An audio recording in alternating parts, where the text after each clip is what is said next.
పై BRS working president KTR clarity ఇచ్చారు. లోకేష్ ను తాను కలవలేదని అన్నారు. లోకేష్ ను అర్ధరాత్రి కలవాల్సిన అవసరం ఏంటని, కావాలంటే పగలే కలుస్తానని అన్నారు. లోకేష్ తనకు తమ్ముడు లాంటి వాడని, అతడితో సత్సంబంధాలు ఉన్నాయని చెప్పారు. అయినా కలిస్తే తప్పేంటని ప్రశ్నించారు.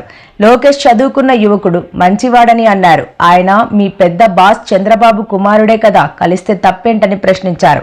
తెలంగాణ నీళ్లు చంద్రబాబుకు, నిధులు రాహుల్ గాంధీకి వెళ్తున్నాయని అన్నారు.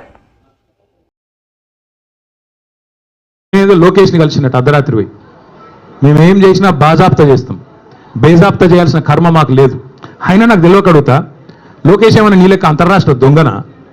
లోకేష్ ఏమన్నా నీ లెక్క సంచులు మోసినోడా? లోకేష్ ఏమన్నా నీ లెక్క చదువు రానోడా? కలిస్తే తప్పేంది? ఒకవేళ కలవలేదు, కలిస్తే తప్పేంది? అయినా నాకు తెలియక ఇంకో మాట అడుగుతా, పక్క రాష్ట్ర మంత్రి యువకుడు, నాతో డెఫినెట్గా సత్సంబంధాలు ఉన్నాయి, ఇద్దరం కూడా ఫ్రెండ్లీగా ఉంటాము, కలవలేదు కానీ కలిస్తే తప్పేంది? నాకు తెలియక అడుగుతా.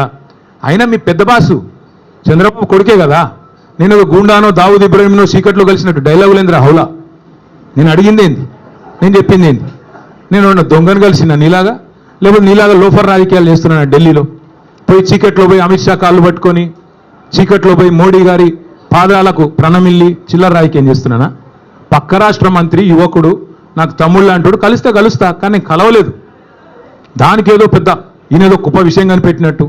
ఆయన నాకు తెలియక అడుగుతా, పాలన గురించి తెలుసుకోవాలంటే మమ్మల్నే కలుస్తారు బీఆర్ఎస్లను, దోపిడీ గురించి తెలుసుకోవాలంటే నిన్ను కలుస్తారు. ఆయన నన్ను కలిస్తే నీకేం నొచ్చింది? ఆయన నన్ను కలిసినా నీకేం బాధ అవుతుంది? నాకు తెలియక అడుగుతా.